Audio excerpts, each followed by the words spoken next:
semua sedia? Hah? Sedia untuk apa? Kuasa teleportasi. Keren banget. Ayo mendarat. Kejar! Terbaik. Hai sahabat. Oh iya, BTW, buat kalian yang tertarik, bentar lagi Monster mau nge-restock Boboiboy Watch nih. Jadi, buat kalian yang mau beli, buruan pesan sebelum kehabisan. Tapi, untuk penjualan di Indonesia, sejauh ini Nat belum mendapatkan informasi yang lebih lanjut lagi. Ya semoga aja nanti Boboiboy Watch bisa dijual di Indonesia juga. BTW, Nat di sini nggak di-endorse ya, karena cuma ini yang bisa Nat lakukan sekarang sebagai bentuk support Nat untuk animasi Boboiboy. Dan kali ini Nat ingin melanjutkan hal menarik di episode ke-6 yang sangat sayang jika kalian lewatkan begitu saja. Jadi karena udah promosinya, mending langsung saja kita mulai. Boboiboy Galaksi Gentar episode 1 Kilang Nubot. Hal menarik episode 6 part 4. Let's check this out. Yeay! 16.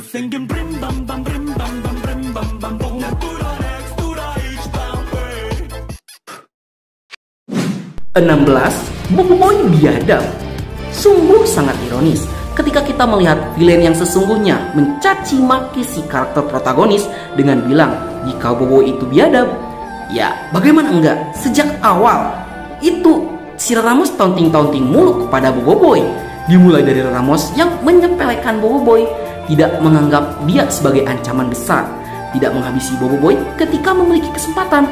Bahkan puncaknya terjadi saat Ramos itu menyuruh Boboiboy untuk menyimpan saja kuasa elemental biunya, asalkan Boboiboy pergi dari planet Mindara. Sungguh angkuh sekali.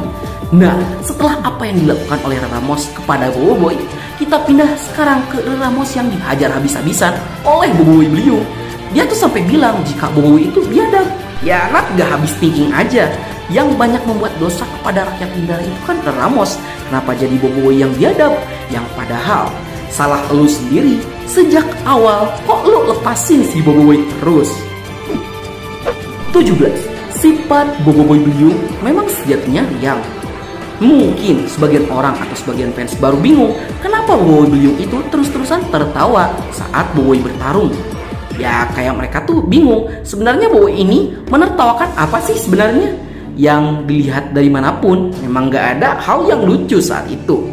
Tapi perlu kalian ketahui juga jika sejatinya kuasa elemental angin memang memiliki sifat yang riang, sehingga wajar saja jika Boboiboy Beliung merasakan rasa geli hati yang melibatkan emosinya. Sama seperti saat pertama kali Boboiboy membangkitkan kuasa elemental tahap kedua Boboiboy Taufan. Saat itu Boboiboy juga merasakan luapan emosi bahagia yang sangat besar, sehingga Boboiboy bisa membangkitkan kuasa elemental tahap keduanya. Dan memang itulah sifat sesungguhnya dari kuasa elemental angin, Taufan dan Beliung, yang suka tertawa terbahak-bahak, yang padahal aslinya Boboiboy itu sedang kesulitan untuk mengontrol emosi bahagia elemental Beliung. 18. Makna bayangan retaka. Jadi guys, seperti yang kalian tahu, dalam pertarungan final Boboiboy Galaksi Windara, kita itu diperlihatkan jika Boboiboy Beliung melakukan serangan pamungkasnya. Dan kita juga diperlihatkan jika ada siluet orang yang gak asing, alien yang gak asing sih, yang berada di belakang Boboiboy Beliung. Yang hal ini bukan tanpa alasan. Itu karena siapa sih yang gak kenal sama Retaka, sosok penguasa elemental legendaris yang pernah menggunakan 7 kuasa elemental sebelum Boboiboy. Pertanyaannya, kenapa ada bayangan Retaka saat Boboiboy Beliung melancarkan serangan pamungkasnya? Ya sebenarnya hal ini menjadi analogi jika saat itu Boboiboy mulai kehilangan kendali atas dirinya sendiri seperti Retaka, yang nantinya Retaka akan selalu menghantui Boboiboy sebagai mimpi buruknya.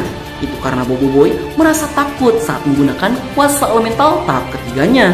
Itu dikarenakan Boboiboy sangat takut kehilangan kendali seperti di planet Mindara, sehingga nantinya Boboiboy itu akan terus-terusan dibayangi oleh sosok Retaka karena Boboiboy sangat takut jika dirinya akan berubah menjadi jahat seperti si Retaka. 19. Ramos yang jadi mainan Boboiboy Beliung.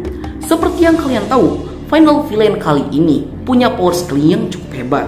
Selain itu, development karakternya juga sangat bagus. Sampai ke puncak ceritanya, setiap ability yang dimilikinya juga lumayan hebat.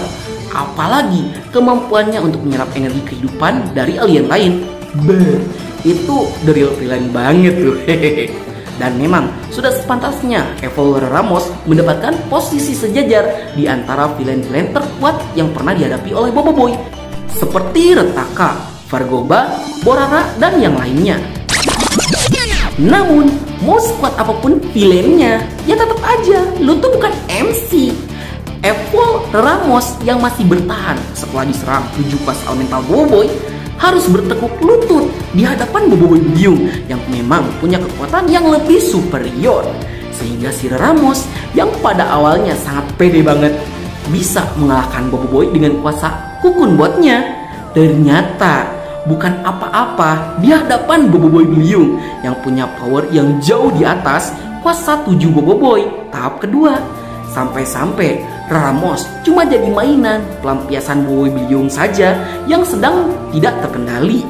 Tapi ya walaupun terlihat menyedihkan dan tersiksa, itu tuh penyiksaan yang dilakukan oleh Boboiboy Biung rasanya tidak sepadan dengan penderitaan rakyat Mindara yang dijajah selama ratusan tahun oleh Ramos. Ya memang belum ada konfirmasi sih si Ramos itu kok tidak tahu enggak. Tapi ya kita berharap dia emang jangan poin dulu, soalnya penderitaan dia kurang banget untuk menebus dosanya selama ratusan tahun. 20. Kuasa Beliung mengendalikan Boboiboy. Seperti yang kalian lihat dalam final episode Boboiboy Galaksi Mindara, ternyata Boboiboy itu berhasil membangkitkan kuasa elemental tahap ketiganya, yaitu elemental Beliung. Namun, walaupun Boboiboy telah berhasil membangkitkannya, tetapi Boboiboy belum berhasil untuk mengendalikan kuasa tahap ketiganya secara sempurna. Itu karena Boboiboy yang bertingkah aneh selama bertarung, yang terlihat sekali jika Boboiboy itu kesulitan untuk mengendalikan kekuatannya, yang malah justru kekuatannya lah yang mulai mengendalikan Boboiboy. Itu karena saking besarnya kekuatan tahap ketiga yang coba digunakan oleh Boboiboy. Namun, di sini kita dapat menyimpulkan jika sebenarnya ada kemungkinan lain yang bisa terjadi jika seandainya Kuputeri tidak berhasil menjarakan Boboiboy. Dan kemungkinan terburuknya adalah Boboiboy akan dikendalikan secara penuh oleh kekuatannya sendiri. Yang alhasil, Boboiboy nantinya akan mengamuk sejadi-jadinya tanpa pandang bulu, mau itu kawan ataupun lawan. Yang kemungkinan nasib planet Mindara tidak akan terselamatkan. Baiklah, sekian dulu untuk konten kita kali ini. Bagi kalian yang suka konten seperti ini, jangan lupa untuk like, share, and subscribe, dan bunyi tombol lonceng notifikasinya. Dan jangan lupa untuk tinggalkan pendapat kalian di kolom komentar ya. Akhir kata dari Nat, sayonara, arigato, gozaimashita, matane, bye. Semangatlah terkalibrasi frekuensi yang sama. Kita jadi tak segairah kamu mendayu serta diramu. Yes. Yes. Jadikan hanya